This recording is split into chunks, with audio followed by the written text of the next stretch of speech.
Hey, you think you feel it? Really? Yeah. Yeah, absolutely. You got some shit you're gonna worry about, but you have to check yourself. Yeah. You either gonna pray or you gonna worry. You can't do both. God got it. God know I work too. Shouldn't be to fear when you already put the work in. I come ready. For the second time, the Vince Lombardi Trophy is headed to Philadelphia. Eagles fly in Super Bowl 59.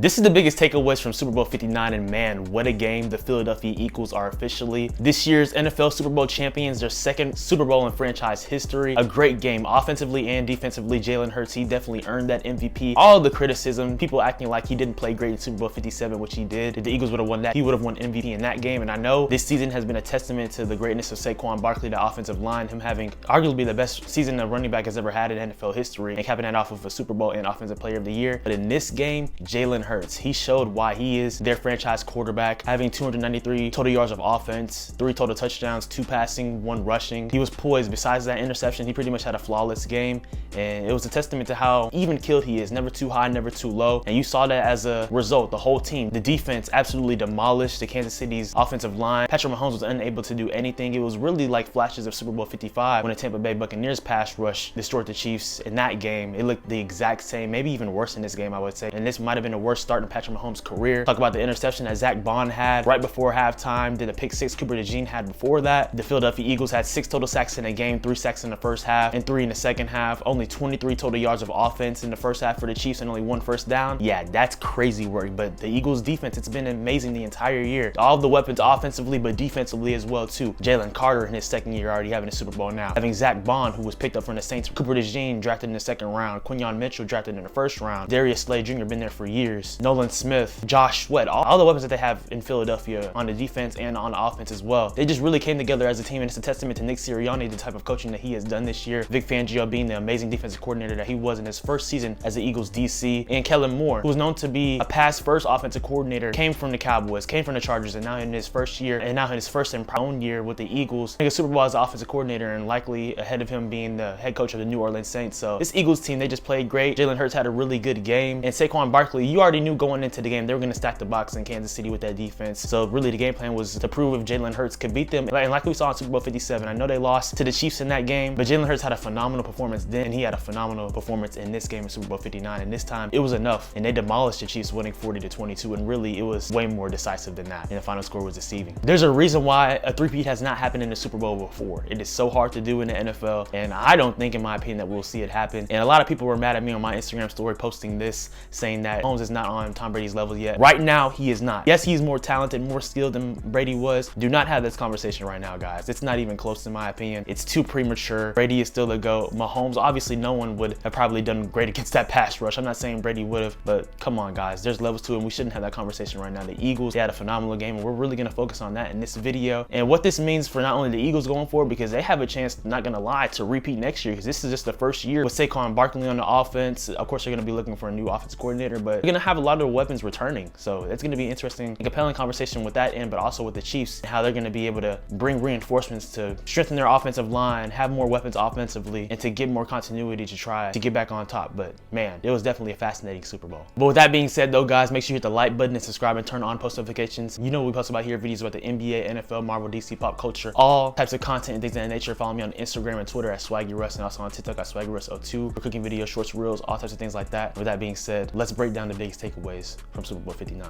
Guys, so where do I even begin? Like I said, this was a fascinating Super Bowl, and it was 24-0 at halftime, guys. Like, we knew it was pretty clipped in. We knew Tom Brady was on the call. We saw the type of miraculous comeback that they had in Super Bowl 51 against the Falcons, coming back 28-3. But like I said, man, this is a different circumstance, and this Eagles pass rush was absolutely devastating. They didn't even really have to send the blitz at all, I don't think. That front four was creating havoc on their offensive line, and Patrick Mahomes looked like a shell of himself. Now, I don't even know if he looked like a shell of himself. He didn't look like himself at all from the first drive onward. downwards. Everything was tough and they couldn't run the ball at all, and then they really just strayed away from it and they were playing catch up the entire game. The only type of hesitation you saw from the Eagles is when they had that one interception, but even beyond that, I don't even think that really changed much from them, because in their game plan, they won this game on their means. Even without Saquon doing too much, that defense really set the tone for the entire game, and they were able to create points for them and also set up short fields for the Eagles. But that's not taking anything away from Jalen Hurts, because he made big runs, he made great plays, great throws to Devontae Smith and AJ Brown, who both had receiving touchdowns in this game. And Jalen Hurts himself, he won a Super Bowl MVP, completing 17 out of his 22 passing attempts, over 221 passing yards, 2 touchdowns, only that 1 pick, and having those 72 rushing yards in that touchdown as well. I mean, it really made a difference on this game, and that's what I was saying, guys. People just act like he didn't go off in the Super Bowl a couple of years ago. We know that controversial penalty call too that happened on James Bradbury, Juju Smith-Schuster too, that really, in my opinion, set the Chiefs up to win the game. But ultimately and overall, they thought about that moment every single time since, and I know that the team is different, but they mostly have a lot of returning pieces from that roster a couple years ago, with some new additions that have made big differences, like a Jalen Carter, like Zach Bond, like rookies Quinyon Mitchell, Cooper DeJean, and of course Saquon Barkley, who didn't have a great game in this game, but obviously the game plan was catered towards him from the Kansas City defense and Steve Spagnuolo, so you already knew that they were going to stack the box going into this. But as a result, it freed up those good shots for Jahan Dotson that you saw in the first quarter that set up that touchdown, to AJ Brown, to Devontae Smith, and that's how the Eagles were able to wreak havoc offensively on that Chiefs defense. And in terms of the Chiefs offense, I really brought up all the stats in the intro. Only 1 first down. Patrick Mahomes, yes, the stats will look good in ways. He had 257 passing yards, 3 touchdowns and 2 interceptions, but a lot of that was garbage time touchdowns, and those 2 touchdowns in the second half. I mean, come on now, guys. Like, really, the score was honestly 40-6 when you think about it in the grand scheme of things. Those couple of touchdowns were just window dressing. But yeah, I mean, the Eagles, they're gonna continue to get better. Now, they may lose some pieces, like maybe a Zach Bond, because I don't know how much he'll make, but he'll certainly command a lot in the free agency market. But who knows? Howie Roseman has certainly created a lot of magic for this team in terms of the assets they have been able to compile in free agency through the draft, picking up people who seem like they will be unlikely starters, but really fitting Vic Fangio's scheme and playing at it in a high level. So that's just a credit to the Eagles as an organization. They arguably have the best organization philosophy in the league, and they'll be looking for a new offensive coordinator, but I don't think necessarily that'll be a huge problem. I know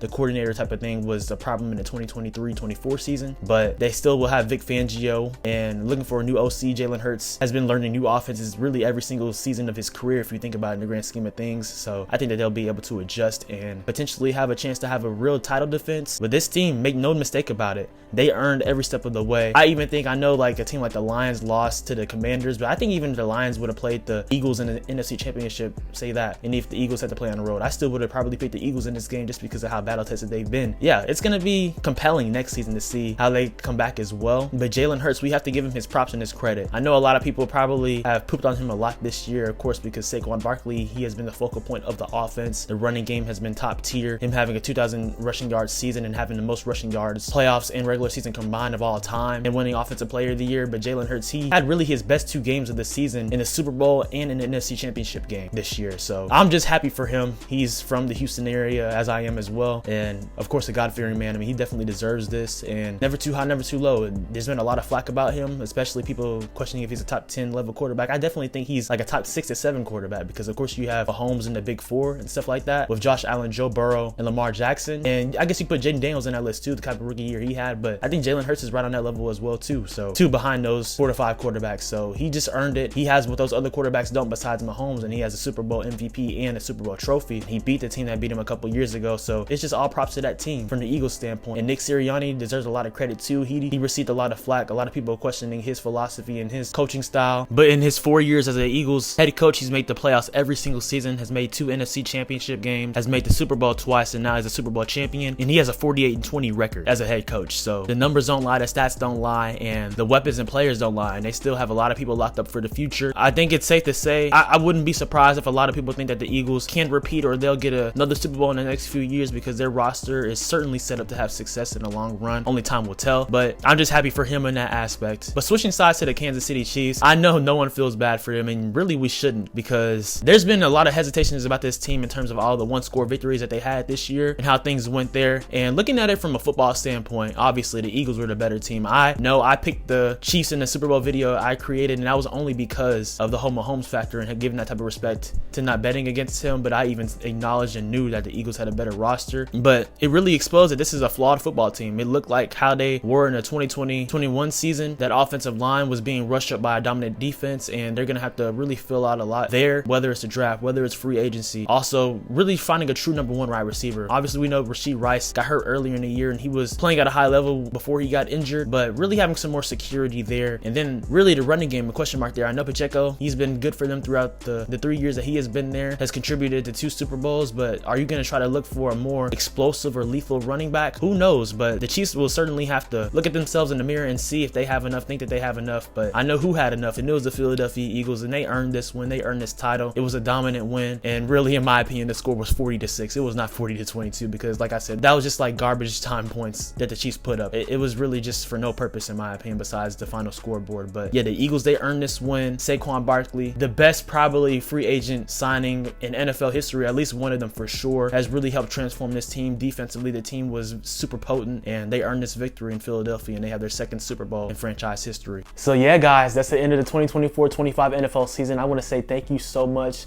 for all of y'all who have supported me and just watched my videos throughout this NFL season. It's been an eventful one. I guess a lot of people would have predicted this matchup potentially between the Chiefs and the Eagles, but nevertheless, the Eagles won the Super Bowl. They're the best team in professional football this year. They earned it. Shout out to them. And really, a team that, of course, they won a Super Bowl 7 years ago in Super Bowl 52, but this is a totally different roster, totally different iteration, coaching staff, all things of that nature. And Jalen Hurts was able to get the job done. Saquon Barkley having a historic season. All the weapons offensively and additions defensively, it really came together cohesively to build a Super Bowl champion and really a team that you can talk about being forced to be reckoned with for years to come. So it's a shout out to them. And y'all know it hurts me to say this because I am a Dallas Cowboys fan, but you have to respect game. And they were a dominant and great team this year. We saw that on full display, not only throughout the regular season and the playoffs, but also, of course, on the biggest stage during the Super Bowl. So like I said, I appreciate you guys watching always and just continuing to watch my football content and all content in general. Y'all do know that the NBA and basketball is my favorite sport, but I love football. It was my first love, and will always love talking about it, especially being in sports media, being a sports reporter and sports analyst.